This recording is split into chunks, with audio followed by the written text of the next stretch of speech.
Morning everyone, and welcome to this very exciting Zoom tasting this evening with Jacques Devauges of Domaine de Lambrays. We've held some pretty thrilling tastings over the last few months, but I think this is going to be something extra special. We're entering a new era for Domaine de Lambrays, and we're really going to hopefully get to the bottom of what makes a stunning Clos de Lambrays, which this 2019 is. Before I introduce our very special guest this evening, as you can see direct from the cellars at Domaine de Lambrays, which look lovely this evening, I just wanted to give you a little bit of background, a little bit of history, if you like, of the actual Clos itself, which dates back all the way to the 14th century. Now, in the 18th century, it was split up thanks to the Napoleonic changes, and it actually had 74 different owners at one point before they were all regrouped together back in the 19th century. It then had something of a heyday in the 1920s and 30s, and there's some very famous vintages there, which I think Jacques will no doubt talk about, some of which have perhaps provided some of the inspiration for much of the work that he's already doing at the Domaine. It then entered a new phase just before the Second World War under the ownership of René Cosson. And perhaps at that stage, the investment into the Clos wasn't as strong as it could have been. That all changed when the Sire family bought the Domaine at the end of the 1970s, appointed Thierry Brewer, and a couple of years later, it was granted officially Grand Cru status. Up until then, it hadn't been a Grand Cru, despite its incredible location, sandwiched between Clos de Tarbes, Clos Saint-Denis, and Clos La Roche. So it's a line of Grand Cru, and clearly, as we will see this evening, very much deserves to be a Grand Cru. It was then bought by Günther Freud in 1996. Sadly, he died in 2010, and then his wife decided to sell the property. And in 2014, LVMH became the new owners.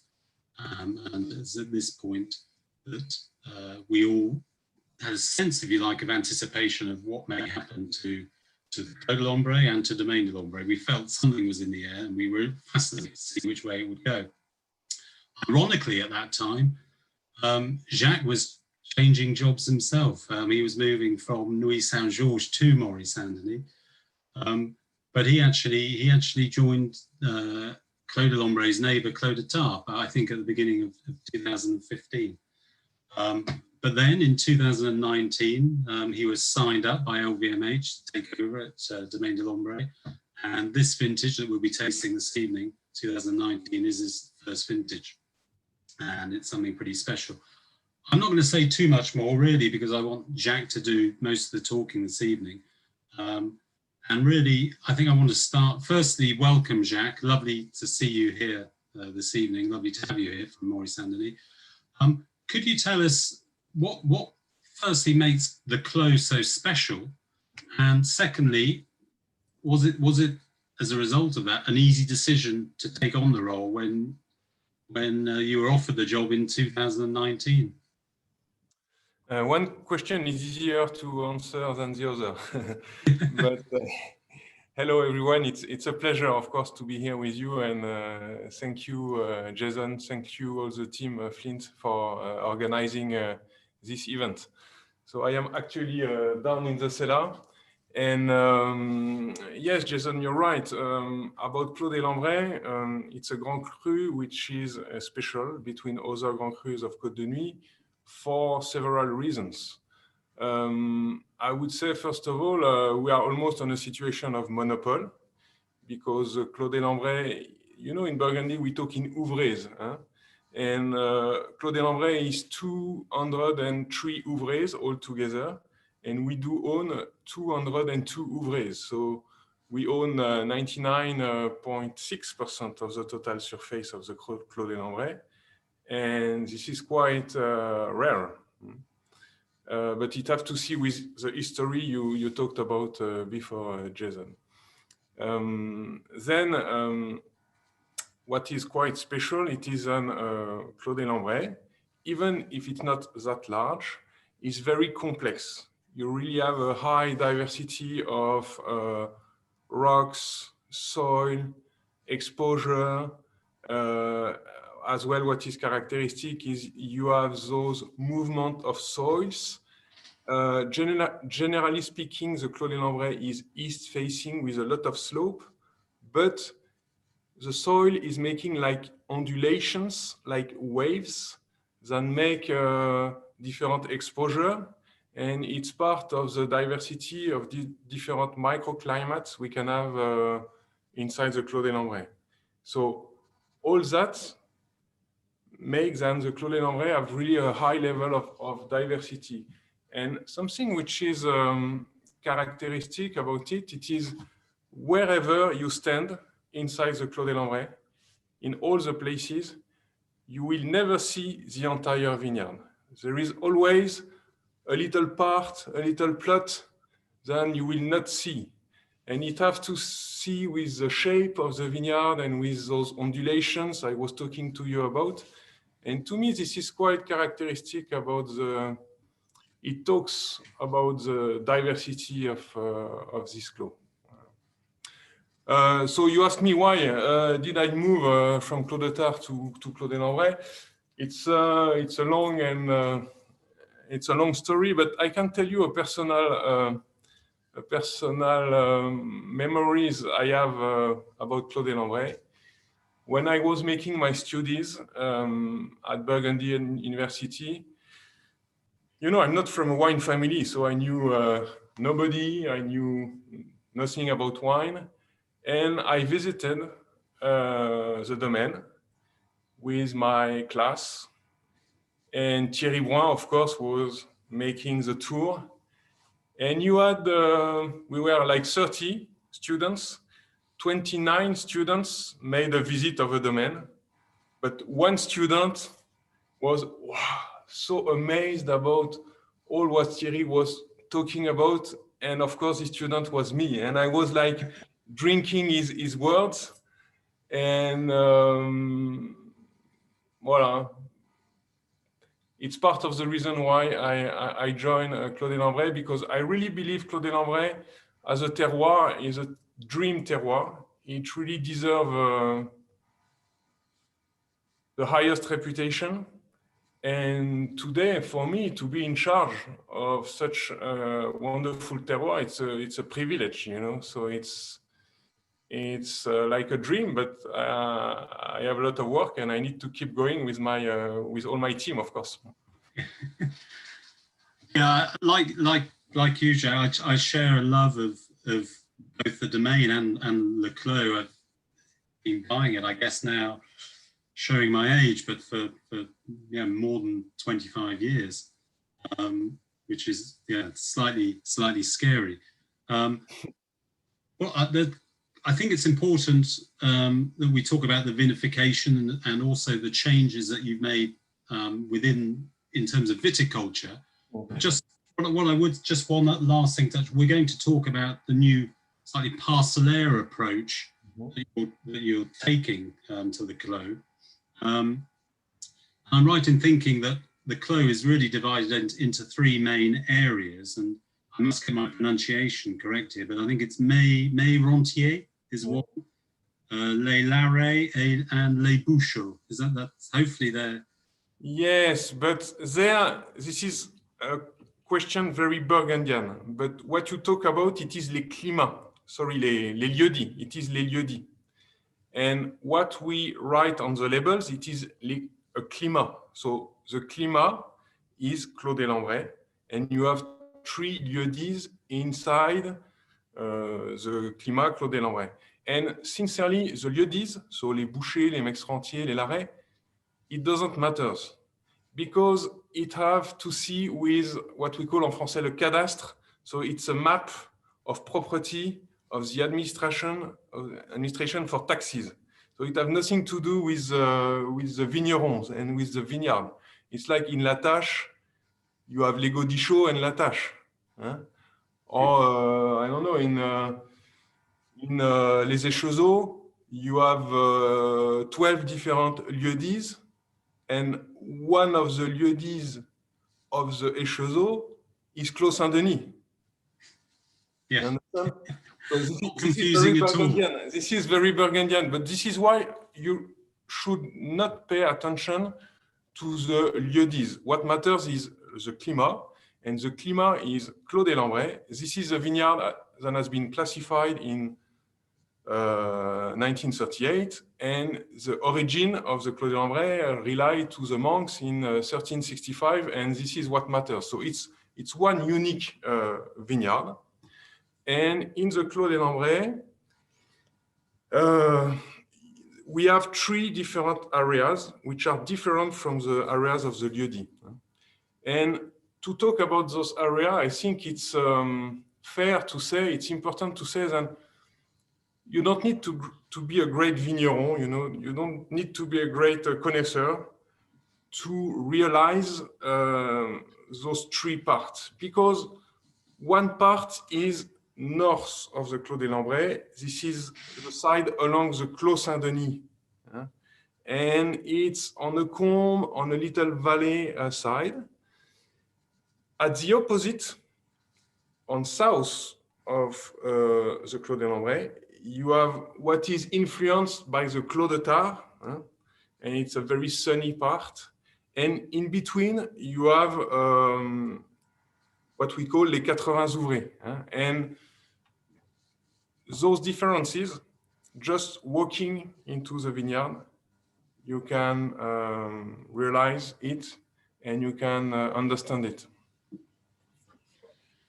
Obviously, you've broken down, as I say, actually into 12 different terroirs, if you like. We're going to be tasting 5 examples this evening, and then at the end of that tasting, we'll be tasting the final blend. And it's very much your view, isn't it, that we would say we have a phrase in English where the whole is greater than the sum of the parts. And I think your view is that the Clos is very much a vineyard in its own right, and when it comes together is when it's really, really exciting, when you put all the different components. Yeah, but I think it's very once again, when you are in the field, in the vineyard, you are curious and you ask to yourself, how is tasting this part compared to this part? In between the lowest point and the highest point, you have 60 meters of altitude, so it makes some differences. This is why, you're right, I decided to identify as many different little plots inside the Clos des Lambrays as it was existing. And I identified 11 different plots in 2019 and 12 different plots in 2020. And of course, all those plots are different for several reasons. The soils are different, the rock, we have 4 different kinds of limestone. We have calcaire antroc, we have some marls, des marnes à Austria acuminata, we have calcaire de Promo, and we have some calcaire marneux.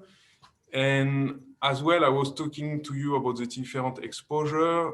It makes as many different microclimates. So I took all those elements, which are scientific elements, and in addition, I add, en français, in French, we say le ressenti, it means the feeling, and it's important in our work to let a big part on the feeling. And mixing all that, you're right, I identified all those different plots, and when you have those different plots, you can make a different viticulture. You can have different harvest dates. You can make a different winemaking process. You can make a different aging in the barrel. And all the idea is to try to reveal the best of the different locations. I don't say we succeed, but this is the idea. And only at the end of the aging process, once all those different cuvées are done through all the aging process, they have all of them their own identity, their own personality, their own taste, perfumes, structure. When we blend them all together, there is something quite mysterious. It is first of all, it's a creation, what's happened, it's a new wine. And it's like a little bit if all the qualities of the different cuvées are added one to each other. And you say the whole is better than the sum of the parts. Yes, but you can say as well, 1 + 1 make 3. And this is really what's happened. And I think it's working because those different cuvées comes from this vineyard, Clos des Lambrays, which has been delimited since 1365. So it makes really a sense to put them all together. And this is why the combination of all those cuvées lift the level up, and it makes a wine with 3 dimensions, you see. And it gives all the complexity to the final wine. And I think it's one of the interesting things about a bottle of Clos des Lambrays. In a bottle of Clos des Lambrays, you have the expression of the entire vineyard with all its own diversity. And Pinot Noir is so sensible to that we have all the different square meters that can speak into the final glass of wine. And this is, I think, one of the big interests about the Clos des Lambrays. Fascinating, Jacques. Well, look, I think we should start the tasting with the first little cuvée. But perhaps as we go along, you could talk about the important changes that you've made both in viticulture and vinification as we taste. Yes. The first wine we're starting with is the Plante Bas. Absolutely, La Plante Bas, and I guess everybody have the little map, so you can see where the cuvées are coming from. So La Plante Bas is coming from the north part, which is the Clos Saint-Denis side, on the bottom of the slope, and on the map it's written Plante Dessous. So yes, Jason, you're right. When I joined Clos des Lambrays, it was in March 2019. I really focus all my energy in the vineyard, because we all know a quality of a wine comes from the vineyard, especially in Burgundy. I believe it's probably 85% of the quality of a wine is coming from the vineyard. So this is why from 2019, we turn organic on the entire domain, not only the Clos des Lambrays, but on all the different vineyards. And of course, for every domain, to change to organic farming, it's a challenge. It's not so easy. But for us, it's even more difficult because by the structure of our vineyard, our main vineyard is Clos des Lambrays, 8.66 hectares. The Clos des Lambrays is very steepy. There is a lot of slope, high level of slope, and our vines are planted perpendicular to the slope. So that means all the works like plowing the soil to control the weeds or spraying to protect the vines against the disease like mildew and oidium, everything is much more complicated. And to me, the real challenge with 19 was to succeed the first campaign. And just for you to see, we had to build our own tractor that was light, that was compensate the slope, to have a secure organic approach. So it has been really a challenge, but to me it was so important because it was the base of everything. And since we succeed in 19 our conversion to organic farming, we turn the year after, we started biodynamic farming, and I have a lot of hopes that those practices will help us to make wine on the direction of the finesse and of the purity, which is at the end of the day what we are looking for. So maybe a few words about this cuvée. So La Plante Bas, it is the youngest vines of the Clos des Lambrays. And in 2019, they are 39 years old. So you see, they are not that young. So these would have been planted by Thierry? Absolutely. When Thierry Boin joined the Domaine in 1980, it was his first task. It was to restore the vineyard. And this is why he planted this part, and we call today La Plante. La Plante, en français, means a young vines, usually, a young vine, a young vineyard. But the name remain, and still today, they turn 39 and they are still La Plante. Perhaps in those early days, they may have been declassified into the village wine or the Premier. Yes, and it was fair and it was right to do so, to declassify them into Morée Premier Cru, as long as they were younger than 20, 25 years old. It's totally normal. But today, once again, they are 39. And what is very characteristic of this area of the Clos des Lambrays, it is this kind of first of all, intensity. You put the nose on the top of the glass and you have the flavors right away. And it's really the area where you have the fruit, which is the more obvious. A lot of fruit, either the red one or black one, who cares, but a lot of fruit and a lot of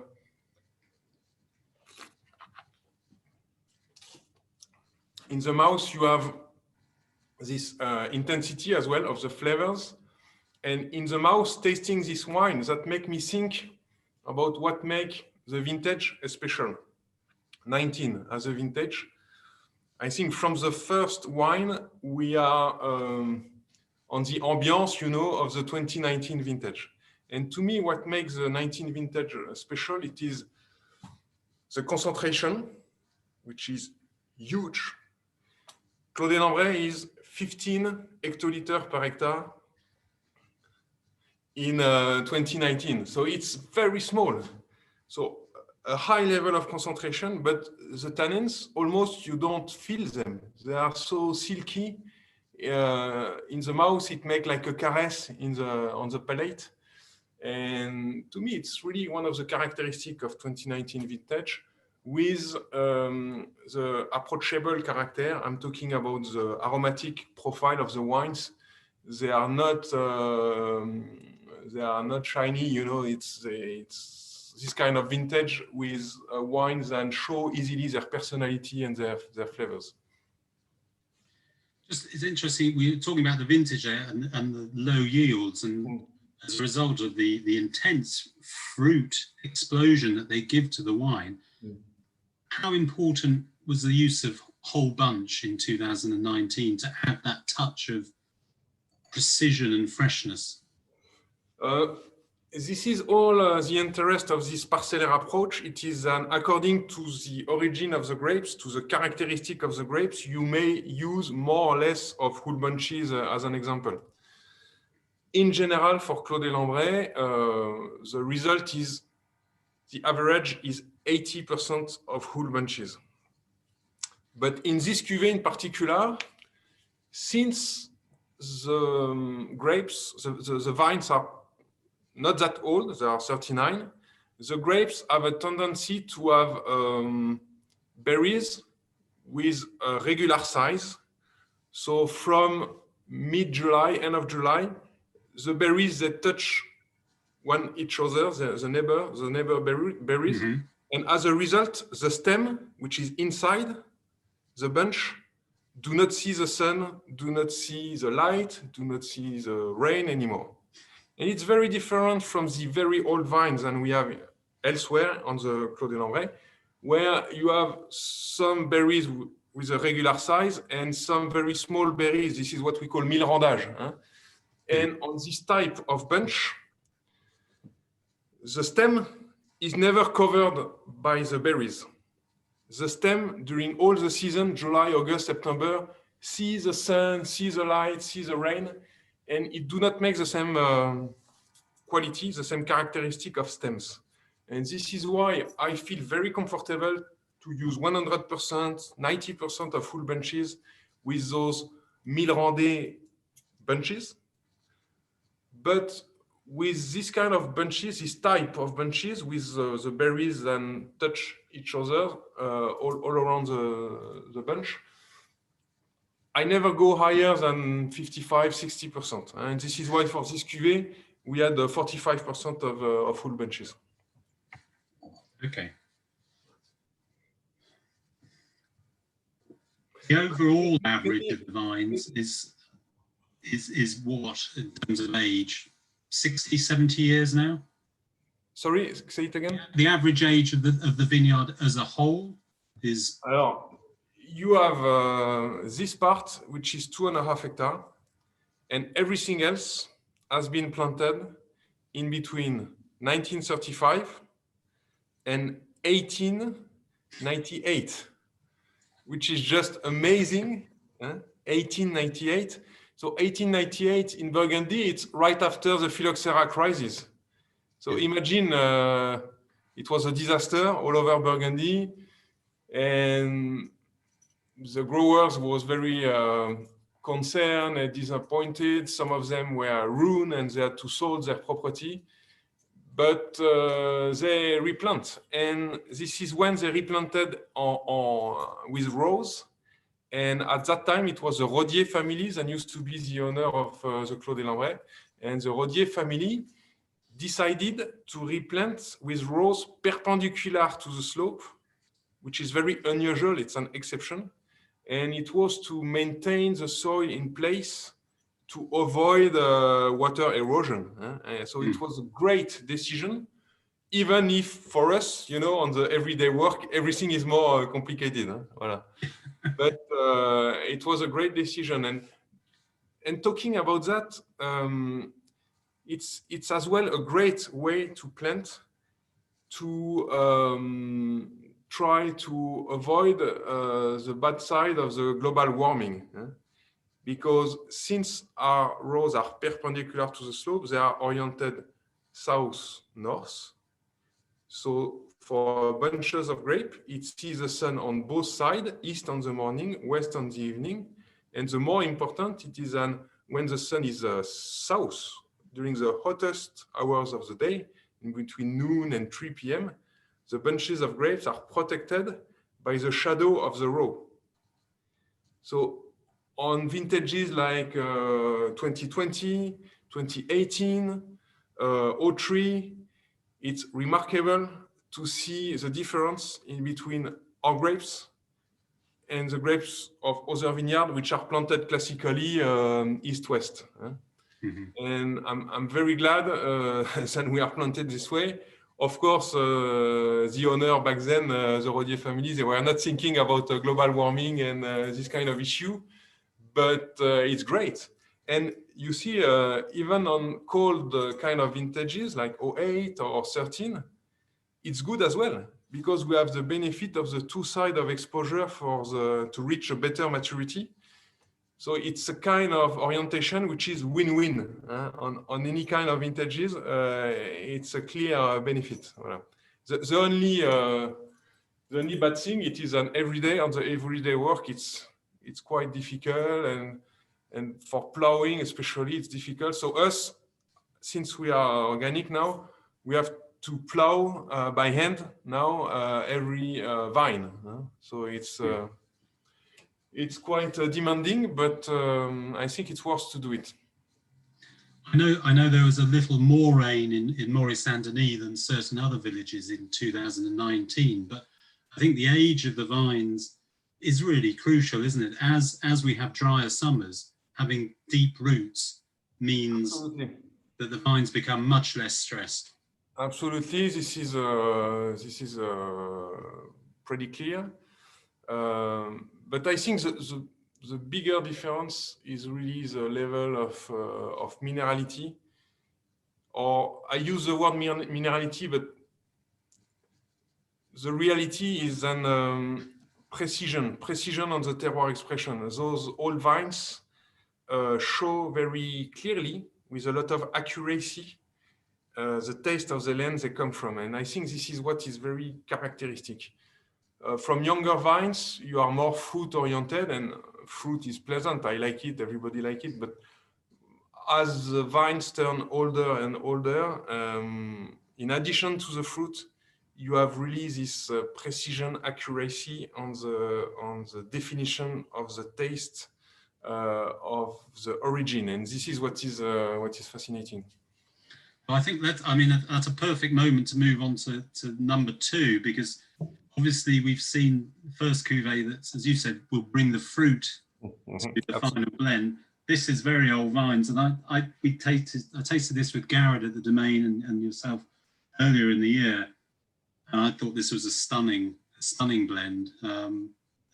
This part is quite special. Alors, it's coming from vines that have been planted in 1935, and I like to taste these 2 cuvées side by side because they are very close. You can see it on the map that goes with the box.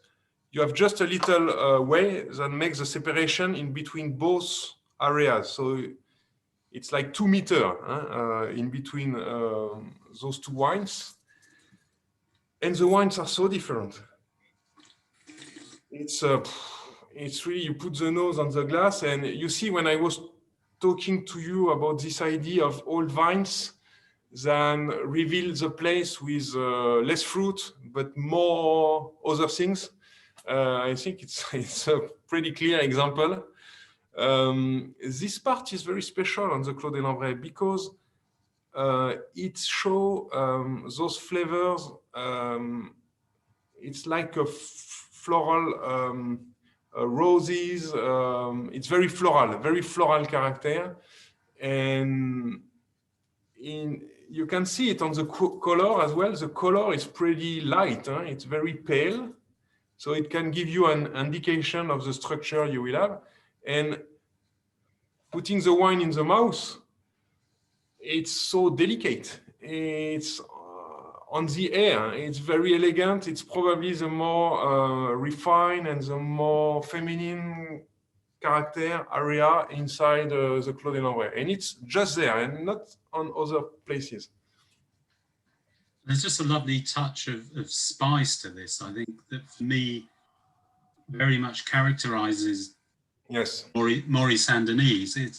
I think it's a beautiful part of the final wine. I mean, it really is stunning, and presumably again a lot of small berries here. Yes, absolutely, a lot of milrandage. So this is 100% whole bunches. But what matters is not the technique, is not the percentage of whole bunches. What matters is really the terroir expression. And there you have those, once again, floral and spices and what we call en français pot pourri. It's a kind of a mix of so many things. And you have this incredible light structure. It's very liquid in the mouth, almost too much, maybe. But it has so much charm then it's nice really to have this cuvée inside the Clos des Lambrays, definitely. Yeah, we've Jacques, if I may, I thought from the first time I tried it, beautiful perfume. Yes. Beautiful aromas. And Geroid, I'm glad because on those little bottles, the wine show pretty well. You have really, it tastes like in the cellar, and you have those lovely flavors. I'd rather be in the cellar, but for sure, the perfume is still showing off in London.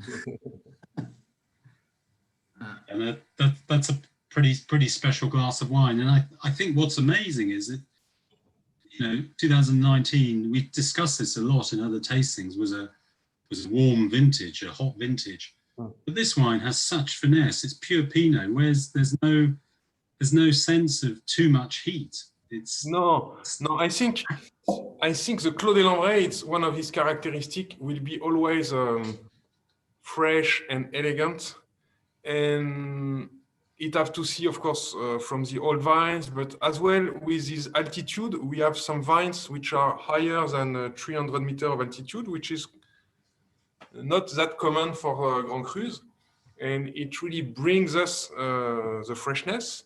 But you see, even a cuvée from down the slope, you have this freshness, and And it's true that in a vintage like 19, it may be surprising, but finally, the Grand Crus, it's only 1.3% of the total surface of the vineyard in Burgundy. And if there are Grand Crus, it's because when the vintage is extreme in one way, the Grand Cru soil always bring back the wine on the balance side of the wine.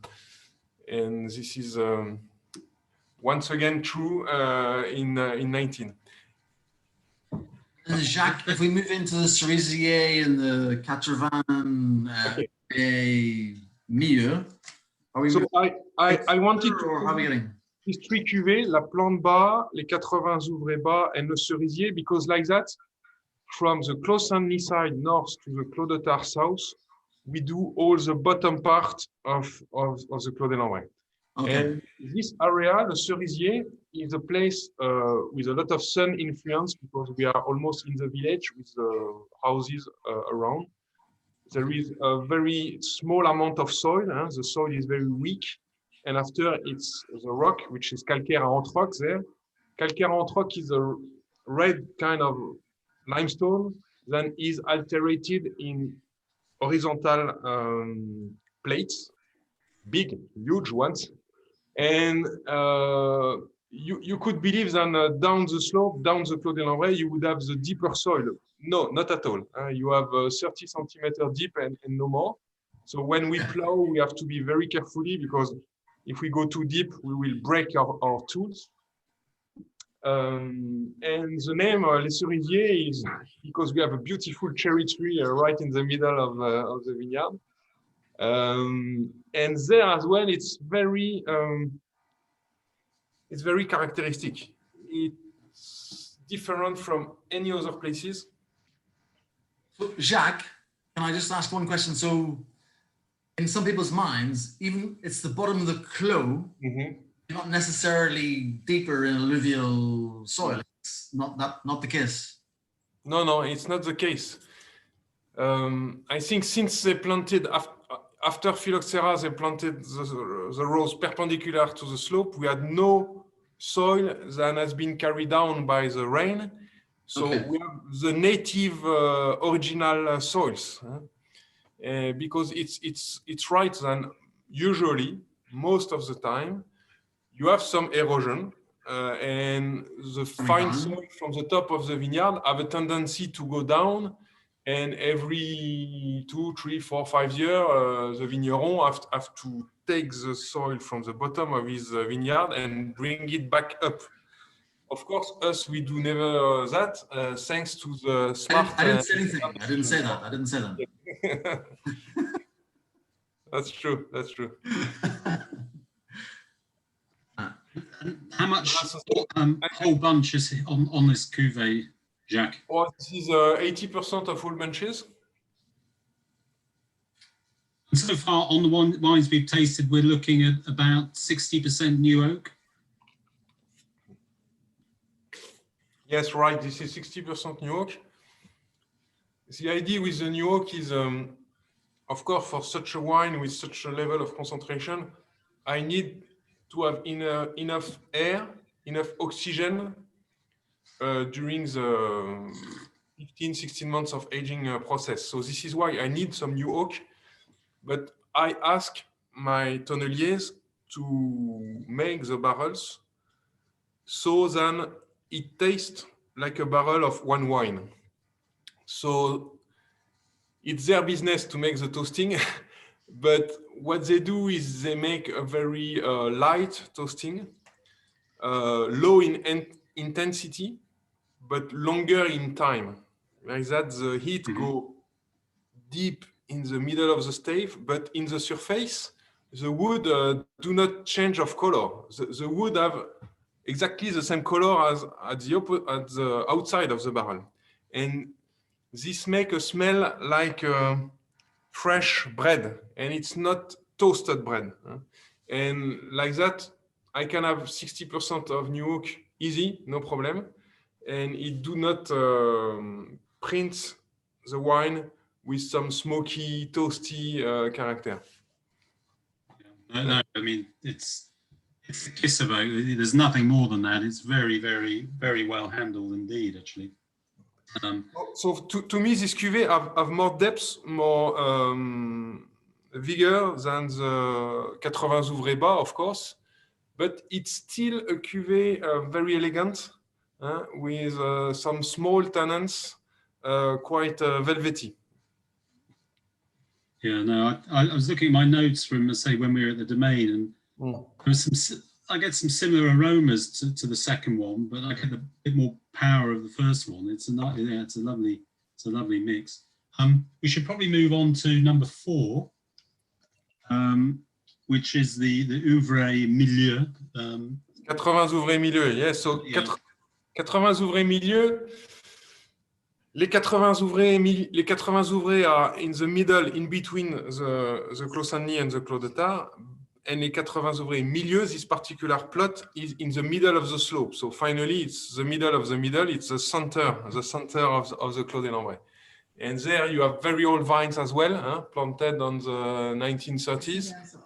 And you see, just looking at the wine, you can expect a serious guy, because the color is very dark. But what I like is, maybe it's a serious guy, but the aromatic profile is still there. The wine the wine is expressing.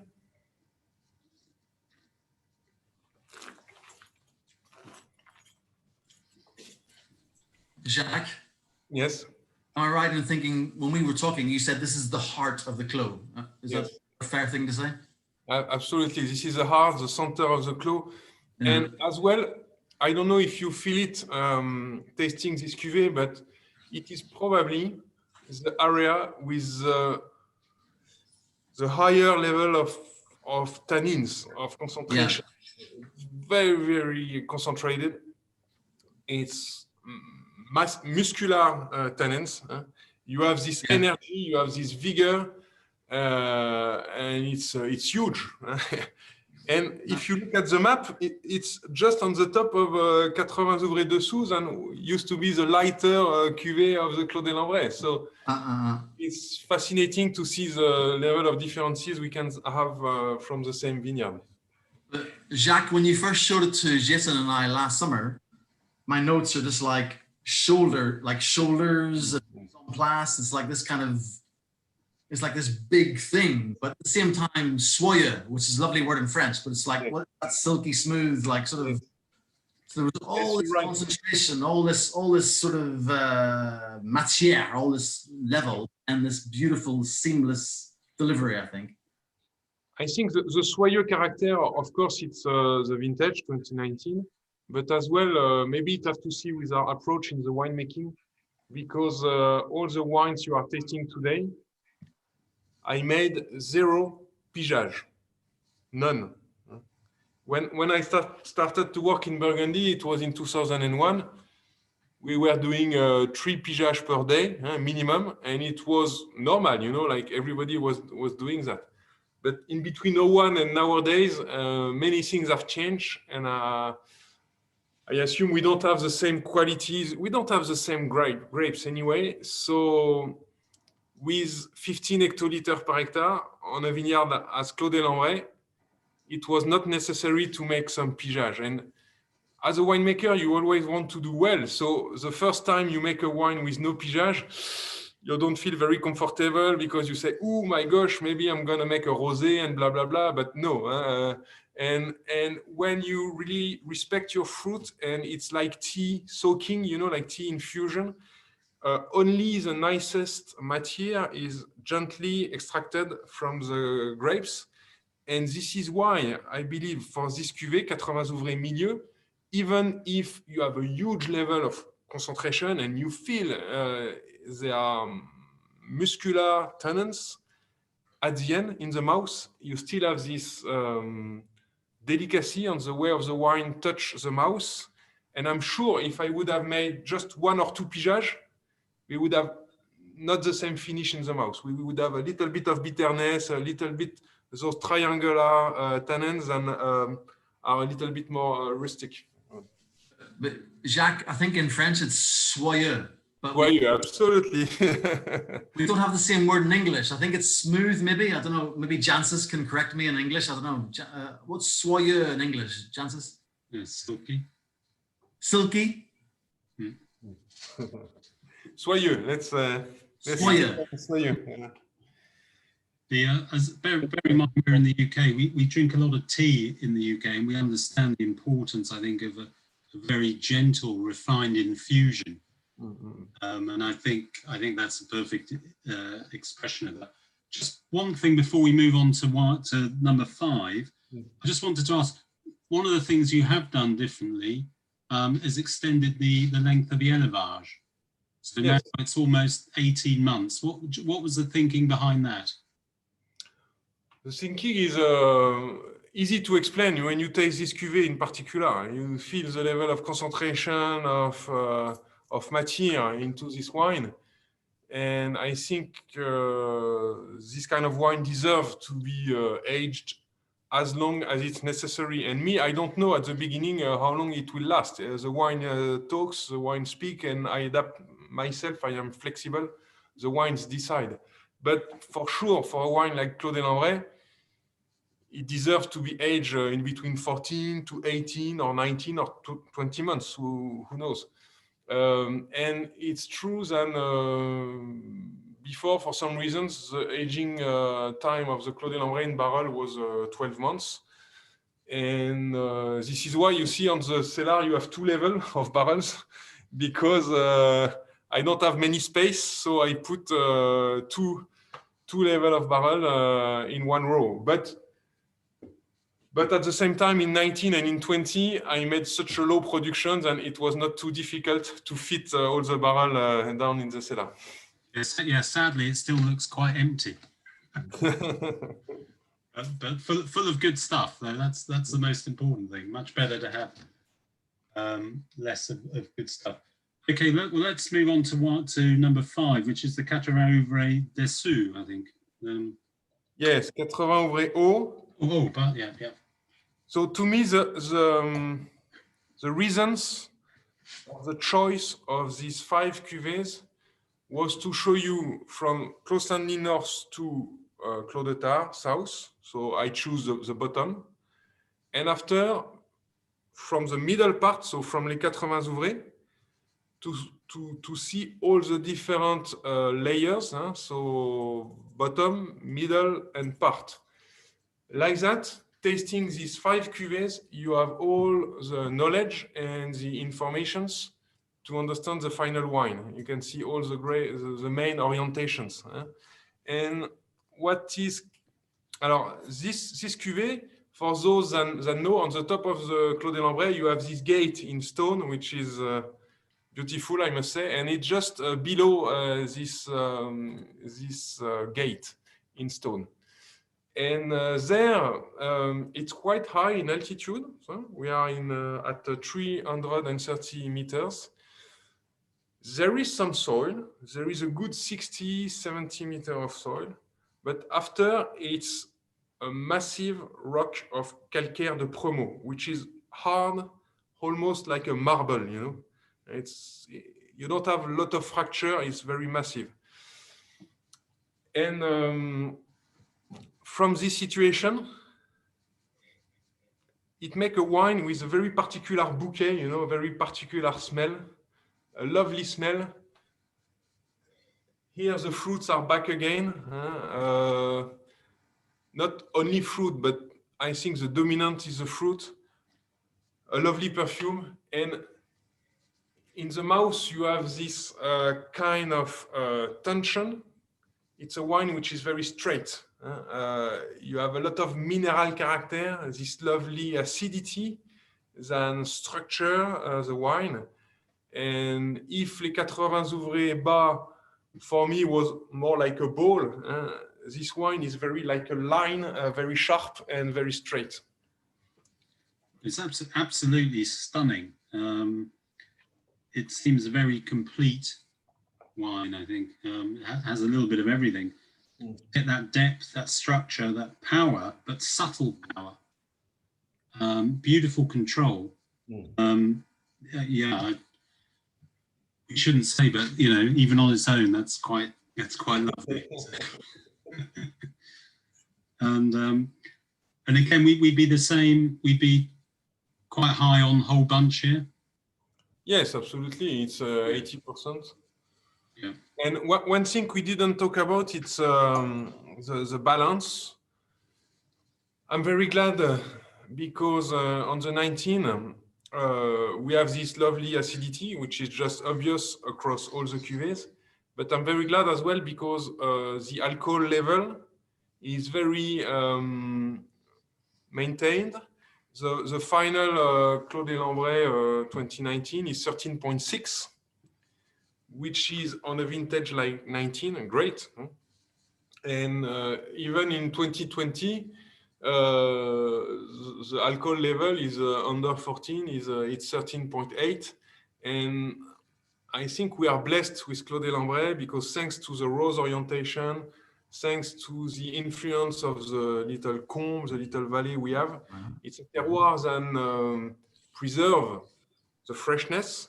And the cuvée we are tasting right now is one of the cuvées that bring into the Hull definitely this fresh and juicy and crispy character.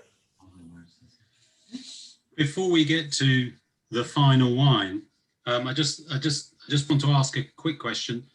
I've just finished our offer, which we'll be sending out on Monday morning. I wrote in that you must have been born under a lucky star, because to begin your career at Domaine de Lambrays in a vintage like 19 is a dream, isn't it? I would say yes and no, because if you do wrong, well, but no, I think what was nice for me joining the Domaine des Lambrays in 19, it is that previously, during years and years, I was just on the other side of the wall. So I had the information, I had the vibration. I had the vibration of the area. And it's very important because when you join a new domain, the domain have its own rhythm. And you have yours. And sometimes it takes 1, 2, 3 vintages to have an harmony between the two rhythms. And I had the feeling, I don't know if I'm right, but I had the feeling that joining the Domaine des Lambrays in 2019, for me, it was easy. I had no really question to ask about how will I do and blah, blah, blah, blah, blah. No, I was already on the rhythm of the vibration of this part of the hill of Moret-Saint-Denis. I knew pretty well what I was looking for and the things I wanted to take care of. And I don't know, it's not at me to say that, but this question of rhythm and the rhythm of the guy in charge of the domain and the rhythm of the domain itself is important. And I have the feeling that in 2019, I easily find the good rhythm. Voilà. Okay, well, I think that brings us to the perfect moment to taste Le Clos. One more question, Jason. Sorry, just on the sidebar there was from, I think from Merlin. Jacques, sorry, just one more question there was, which cuvée within the parcels had what's the oldest vines? Which parcel was that? Was that the 80 Ouvrées or the... It's a parcel we didn't taste today. It's les 80 Ouvrées dessous. Okay. Pardon, les 50 Ouvrées dessous. 50 Ouvrées dessous. How old are they? From 1898. 98. And will they're obviously they're within the Clos des Lambrays brand. Yes, absolutely. And then everything else is nice comments, silky and smooth and all the good stuff on here. Sorry, Jason, back to you. Yeah, Jacques, the final blend. In fact, when did you actually make the final blend? I made this blend 3 weeks ago.